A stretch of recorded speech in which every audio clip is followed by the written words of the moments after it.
All right, well, like Whitney said in the video, this is the final part of a series we've been in for the last 4 weeks called Prelude.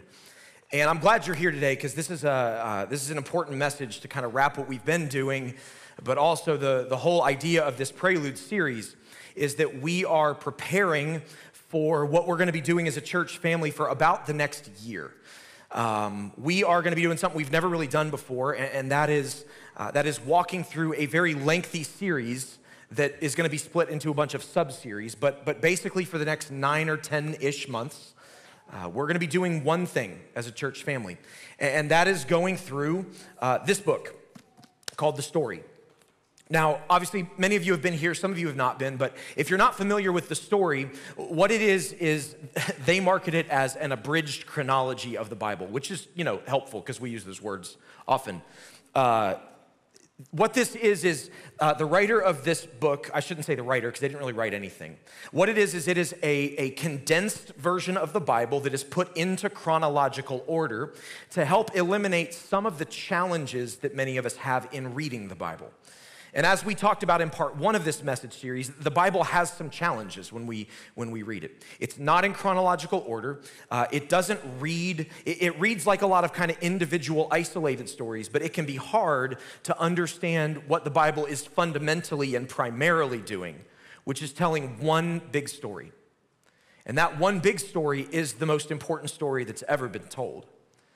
And to miss that misses the fundamental bottom line point of what the Bible is. And so this book tries to solve that by putting the Bible into chronological order, condensing it, making it a little bit easier to understand, leaving out things like, 3 chapters of genealogies from the book of Leviticus that don't exactly help you understand what's going on in the story. And so it is an incredible thing. And what we're going to be doing, there's 31 chapters in this book, and what we're going to be doing is for 31 weeks, spread out over about 9 or 10 months, we're going to be walking through those chapters as a church. We've never done anything quite like this. So far, it seems like everybody's really excited about it. If you are interested in picking up this book, if you don't have it yet, we are not kicking this message, or we're not starting this next week. Next week is Mother's Day, and I never preach on Mother's Day because I've always found it a little bit silly to have a man speak on a day about moms. So Rachel will be speaking as she has the last few years. But then the following week, we'll be kicking off our new message series called In the Beginning.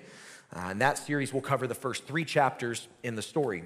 So if you want to pick up a copy of this before we get started, there are books in the back. We were given a huge discount on these by the publisher, and we have them available for $5 a piece. So it's an incredible resource. Grab that if you want to before we get started. Now, the reason why this message series matters is because in this series, what I've been trying to do is some setup or some prep work for the story journey we're about to go on. And so in part 1 of this series, we talked about how the Bible is really one big story. And if you kind of aren't familiar maybe with that, or if you missed out, you can always go online and check that message out. Part 2, we talked about how although the Bible is one big story, it's telling one big story, there are actually 2 parallel stories happening within the Bible, one of which we called lower story, and that's kind of our story, and one of which would be the upper story, and that's God's story. Understanding that there are 2 parallel stories happening is really critical to everything we're going to do moving forward. Because each week during the story messages, we're going to be looking at what is God doing in the lower story through people, and more critically, what is he accomplishing in his big story up above that, which will help us understand our own lives quite a lot better. In part 3, we talked about how to best engage this process. If you want to make the most of this journey, if you want to make the most of walking through this book, how can you do that? So we talked about that in part 3, and I'll be actually mentioning some of that again today. And then in part 4 last week, we talked about how to tell God's story. We talked about how humans were captivated by story, and yet many of us cannot succinctly tell God's story. We might be able to tell the plot of our favorite movie, but we can't tell God's story. And so we talked about these 5 movements in the Bible, that if we can understand those 5 movements, we can see the big picture, and we can tell God's story in a way that is compelling.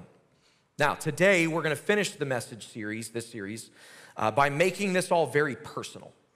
One of the challenges, as we've talked about, there are many different challenges really with reading the Bible. Not problems, I want to be careful to say that, not problems, but challenges. One of the biggest challenges is that the Bible is an ancient story. It's an ancient book. And the stories contained inside it are ancient stories. The latest stories that we have are 2,000-year-old stories. The earliest stories are at least 3,500 to 4,000 years old, at least. And so it's easy for us sometimes to read the Bible and to think, well, these are ancient stories that happened to ancient people.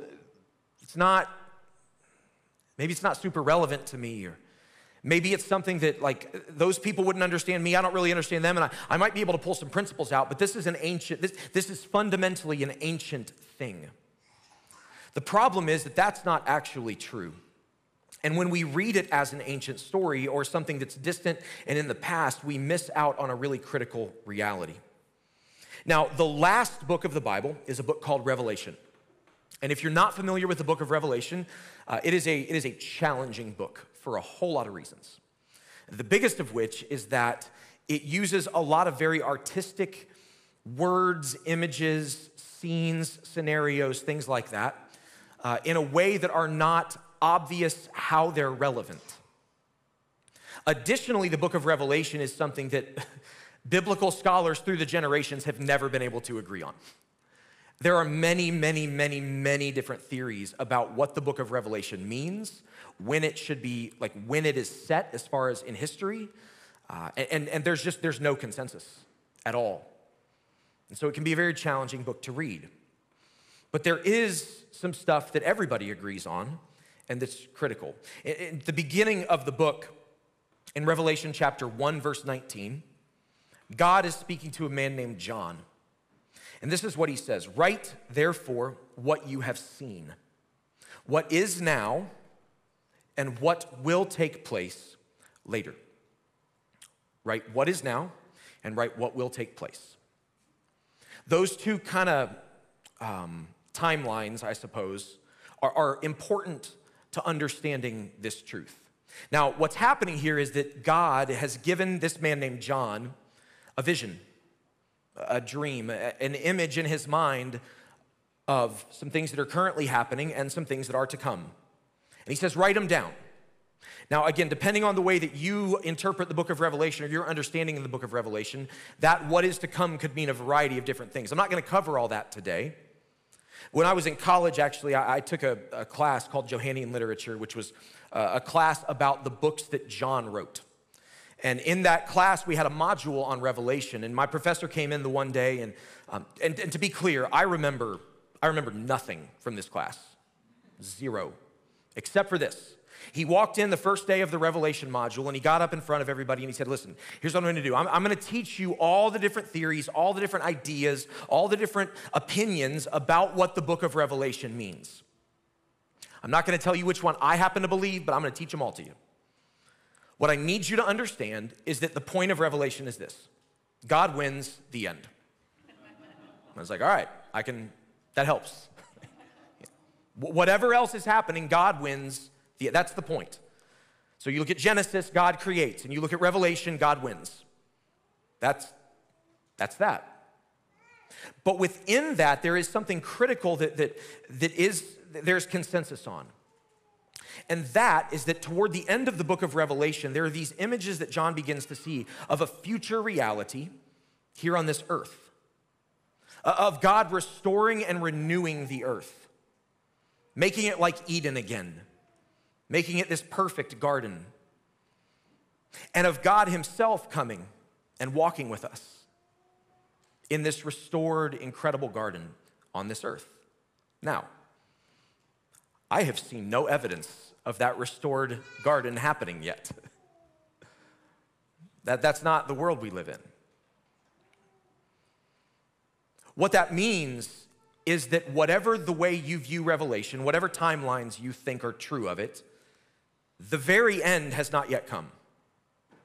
And that has far-reaching implications, the biggest of which is this: that because God's story is not finished yet, you are an active character in that story. So when we read the Bible as this ancient book Happened a long time ago, it's still relevant, still applicable, whatever, but it is fundamentally an ancient story. We miss out on a crucial truth that the story isn't finished. And that God is still moving, and God is still active, and God is still working. God is still writing his story. Now, we've stopped adding books to the Bible, yes, but God's story isn't done.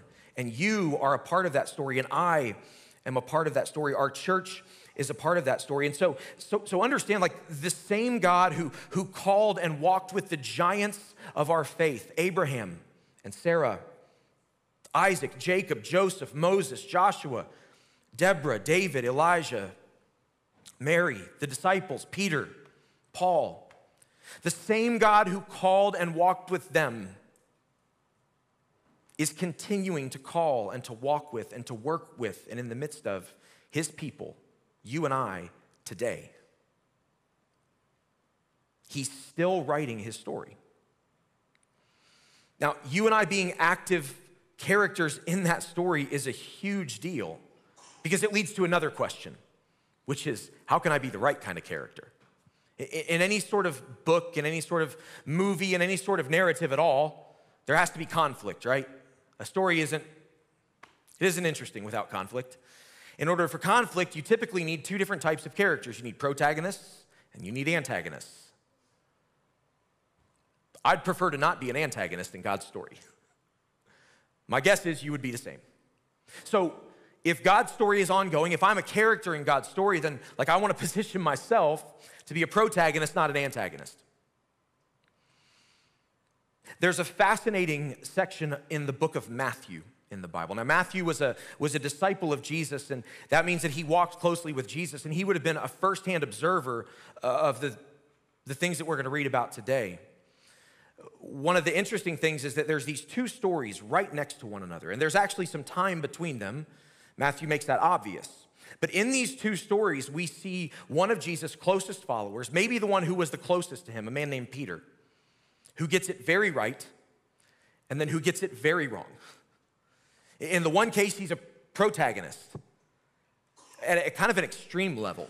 And then in the next case, he's an antagonist at kind of an extreme level.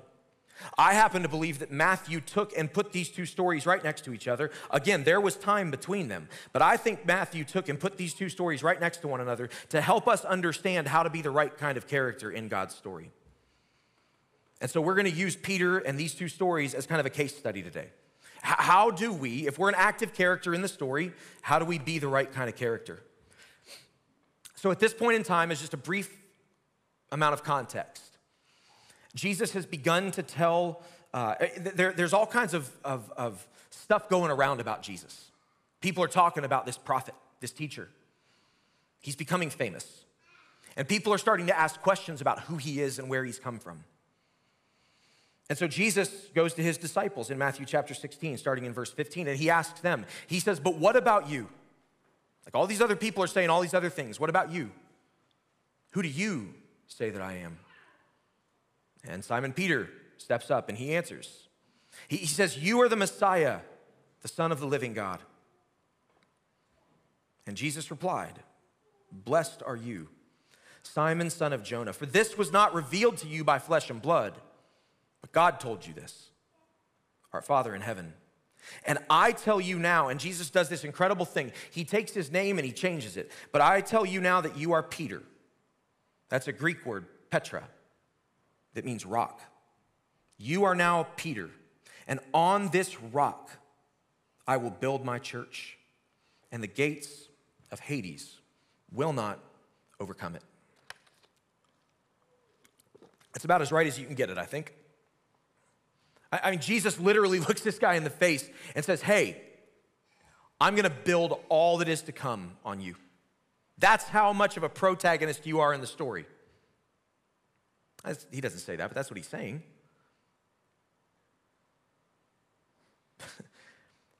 But then he gets it real wrong. Like, as right as Peter gets this, he gets it absolutely every bit as wrong immediately following. And again, I think Matthew put this here not chronologically, but he put this here to compare and contrast.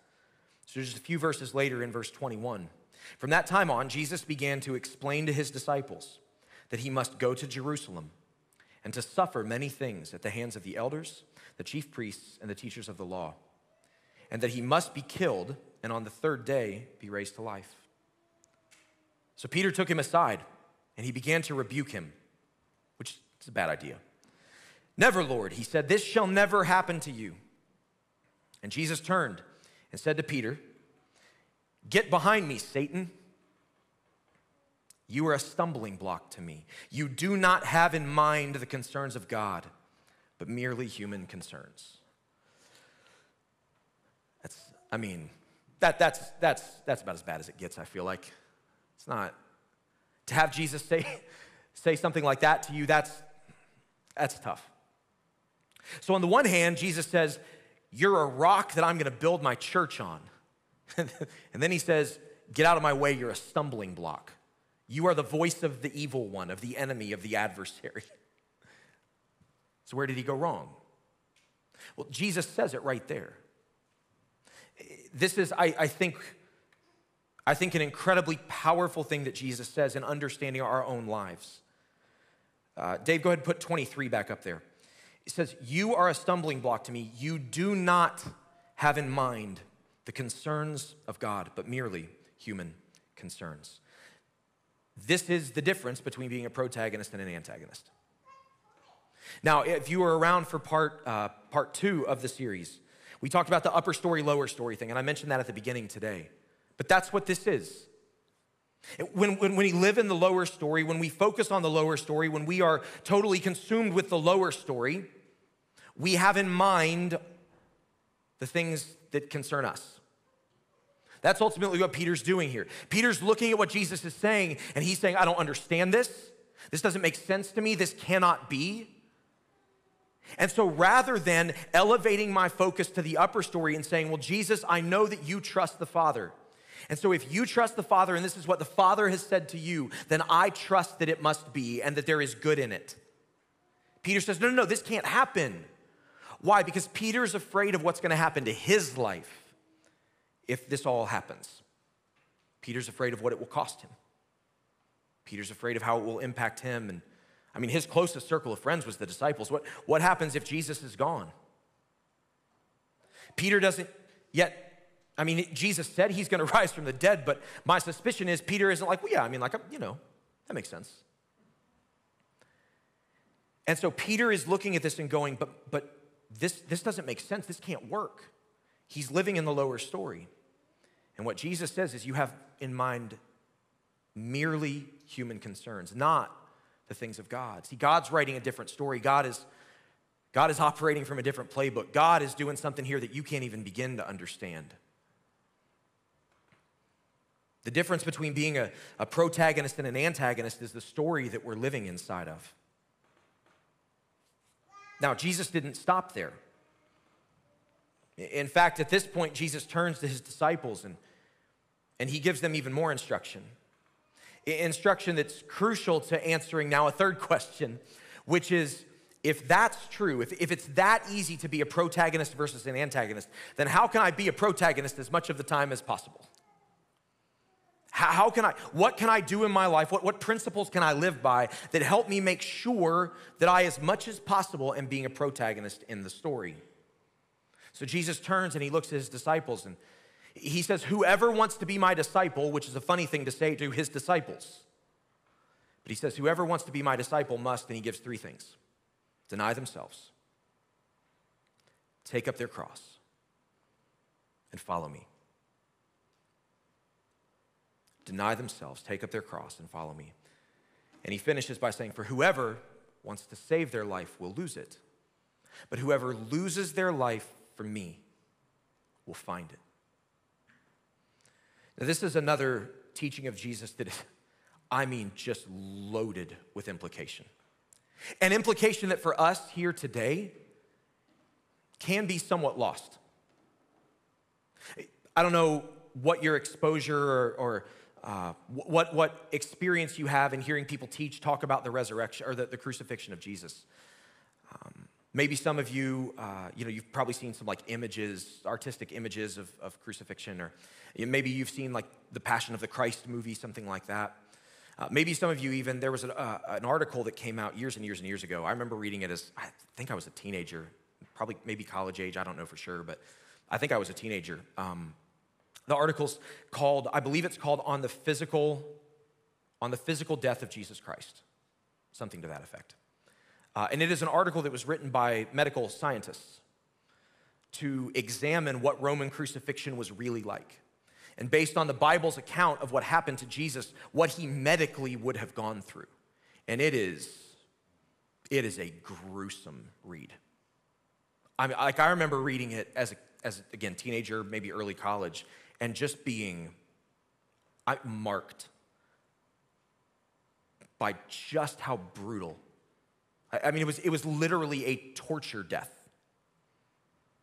And it was the Romans, like they perfected it. It was they would actually line the roads into major cities with crosses and crucifixions as a way to tell people don't cross the Roman Empire, because if you do, that's what's gonna happen to you.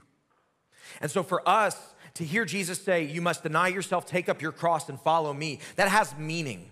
But for the disciples who heard that in that moment, they would have been like, oh my goodness, what? Because they had watched people be crucified. We might have an image in our head, but they had memories. They had heard the sounds of nails being driven through the wrists and of people screaming. They would have had memories of the smells. It was a totally different thing.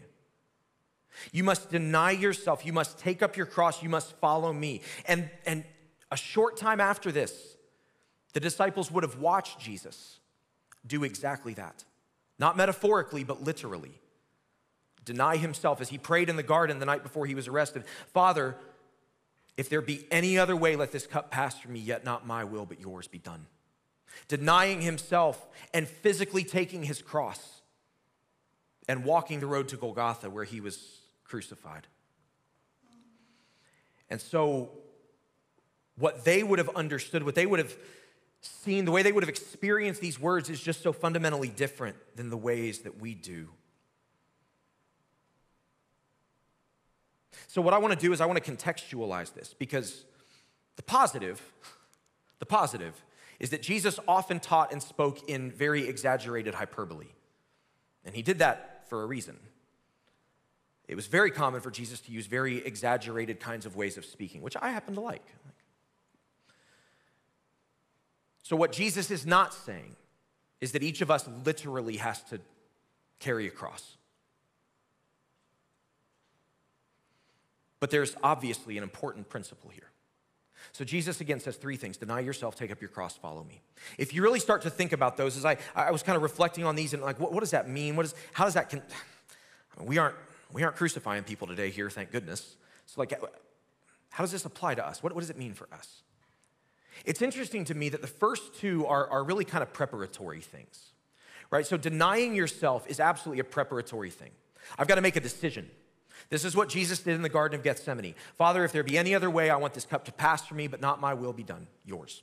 So Jesus has made a choice. Denying ourselves it's flat out a decision we make. It is something we choose. And it is something we choose again and again and again and again and again, because the reality is, as humans, we always are going to be pulled to what we want. So denying myself, that's a choice. That is a preparatory choice. Taking up my cross is also a preparatory choice. There's action involved in it, but I'm not going anywhere yet. I'm not really doing anything. I'm just saying, okay, I've made a decision that this is gonna be God's way. Now, picking up my cross, like I'm gonna put this load on my back to get ready to walk where he's asking me to walk, to go where he wants me to go. And so I'm preparing with the decision, and I'm preparing by getting the thing that I need to go, and then Jesus says, now follow me. Prepare, and then act.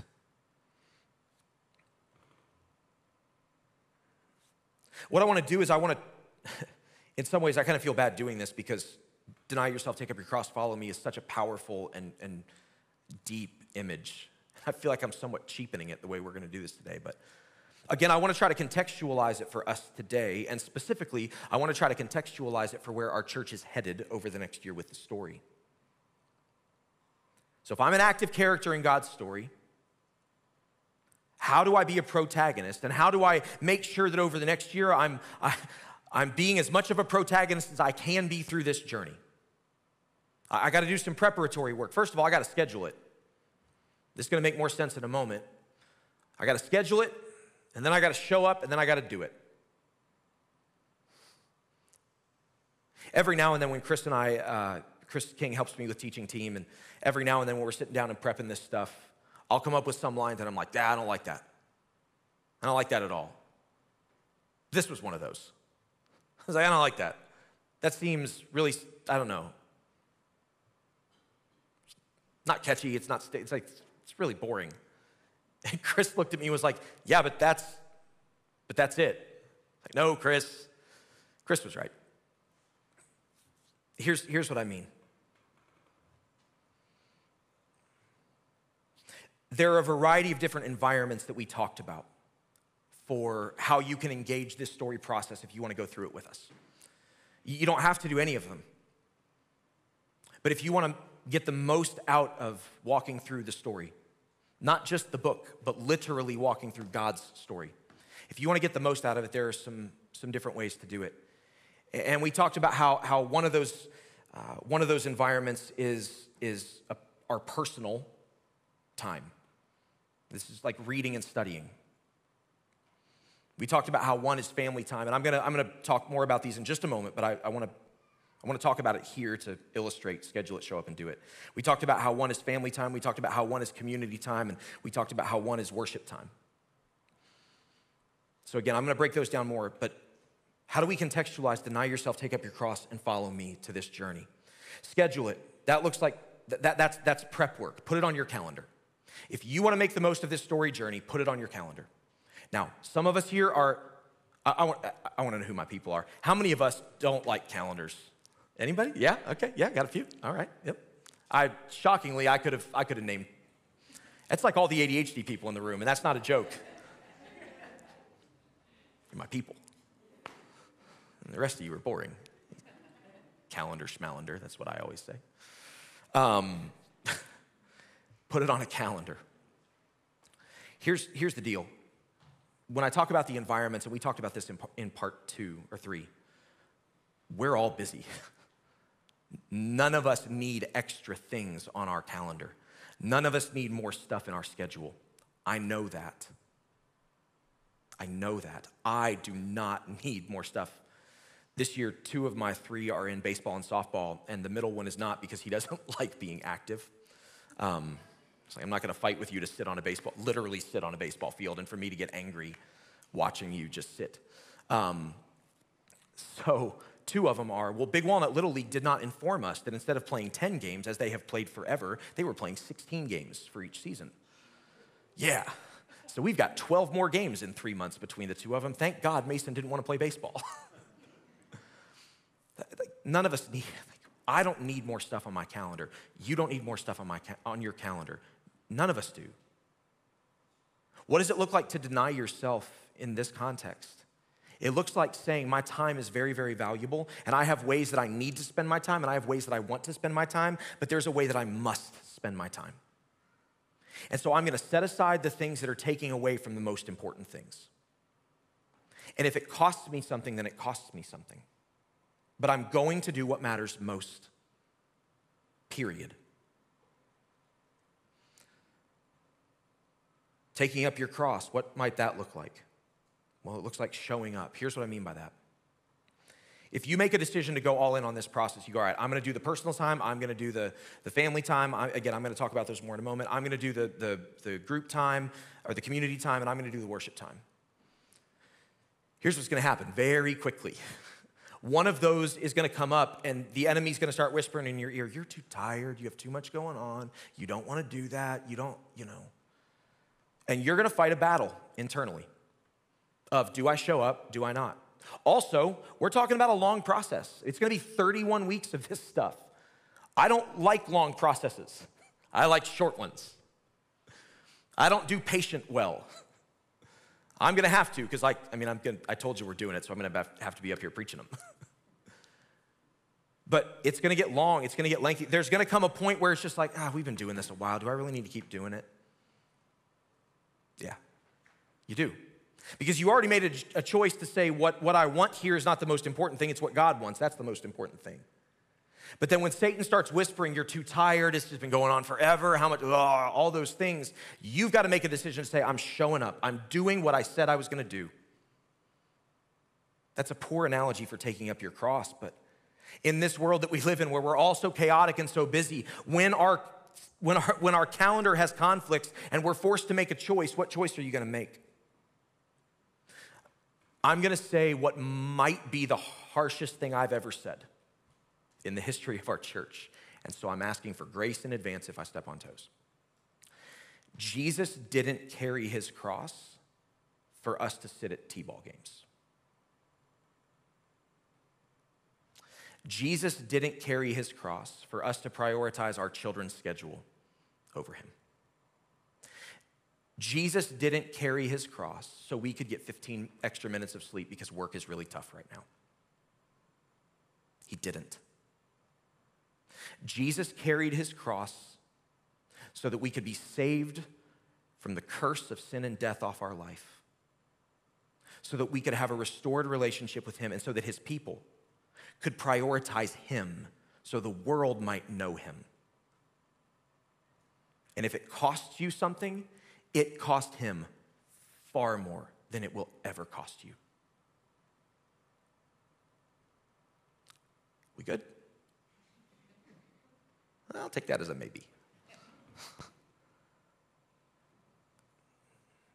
In other words, here's the reason I say this. When we talk about taking up your cross, we all, myself included, we have got to get to the place where we're like, okay, no more excuses. If I want my relationship with God to grow and to thrive and to be healthy, I have to put in the time and the work because Jesus already gave more than I ever could. So schedule it, show up, and then do it. You know that you can be somewhere without being somewhere, right? Like let's say that you decide, okay, I'm gonna do the personal study time. Like you can read the chapter without really reading the chapter. Say that you decide that you wanna do the group time. You can go to a small group and not engage it one tiny bit. Whatever environment it is, you can be in that environment without actually engaging that environment. In other words, if I could say it this way, you can do those steps and check a religious box. I did it. Without engaging it, without your heart being in it, it doesn't mean anything. And so put it on your schedule. Show up for it when Satan whispers that you don't have the time, you don't have the energy, there's all these other things going on. And then when you're there, be there. Be present, be engaged. Set the other stuff aside. And if you don't know how to do that, then go to God with that and say, God, I want to be here in this moment completely, but I don't know how. So, again, real quick, the environments that we talked about in part 3, these are the 4 environments that I think you can make the most of this story journey if you want to. The first is your personal time. Every week leading into the Sunday sermon, I want you to read the chapter in this book and study it. I'm gonna do that. I'm inviting you to do that as well. There are some questions in the back of this book that you can use as study time, but the better way to do it is to actually use the study guide. I would recommend that each person in your family get a study guide if you wanna go through this journey with us. By the way, I should say too, I've had a couple different people approach me and say that if anybody wants resources but does not have the financial means for those resources, that they will cover it. And so if you are in that boat and you want resources that you cannot afford, please, I am asking you to have the courage to mention that to Ashley, who will be in the back today afterward. Let her know that, and we will cover the resources that you would like, okay? But this book, this is the study guide for the small groups, but it also, every chapter has a personal time section and a group time section. That personal time section is usually about 4 pages of really incredible kind of deeper dives into the content. And so if you want to do the study part of read and study really well, you need to pick up a study guide and walk through that. And then if you're in a story group, which is number 3, then you actually have the resources for that already as well. So personal time. Next week, we are not kicking off. We'll be kicking off in 2 weeks. So sometime in the next 2 weeks, read and study. Read and study. Take the time to go through it. Put it on your calendar. Get it scheduled so that you don't forget, because I'm going to forget. And I don't want you to forget too. I'm just kidding, I'm not gonna forget. I have to not forget. It's kind of my job. Family, the second environment that you can take advantage of is family. This is talking together around a meal. So Vanessa and I still have to figure out exactly how we're going to do this, but we always try to sit down at least 3 or 4 nights a week and eat a family dinner around our dinner table. That is a huge value for our family.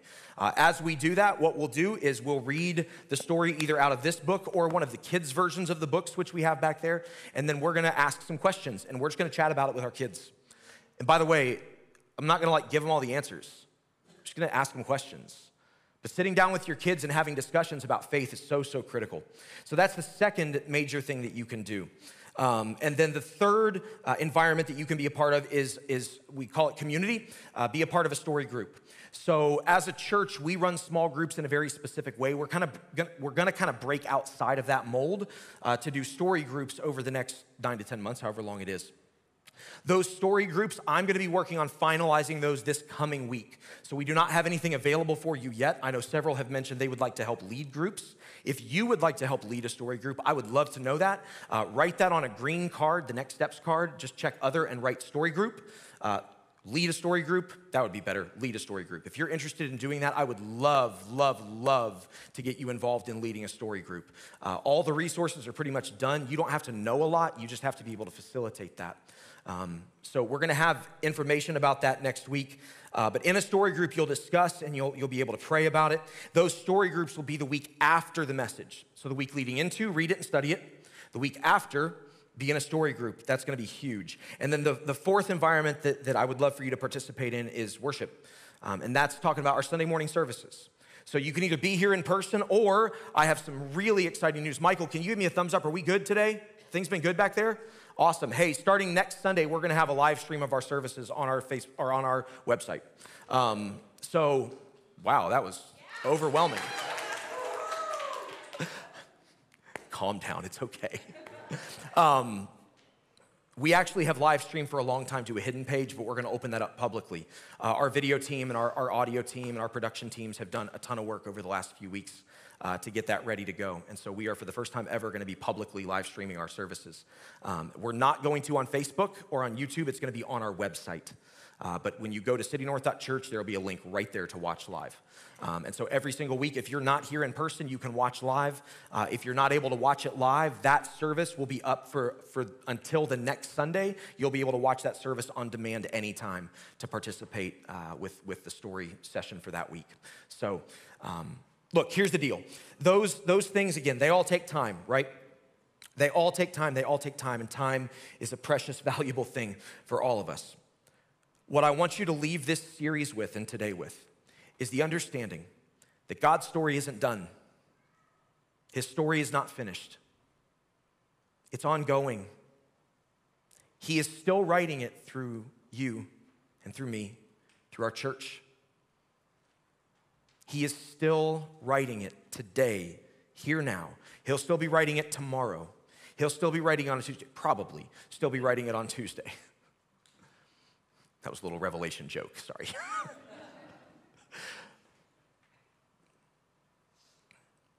And because he's writing it, you have a role to play. You're playing it now. The question is just, what kind of role will it be? Imagine the kind of difference that it could make in this world if our whole church went all in on this journey. Say, we're gonna be protagonists. Imagine the things that God would do in our lives individually, in our families, and in our church. I don't know what those things will be, but I know that that is something that I would like to see happen. And so if you'd join me, I'd love to go on that journey with you. Let me pray for us today.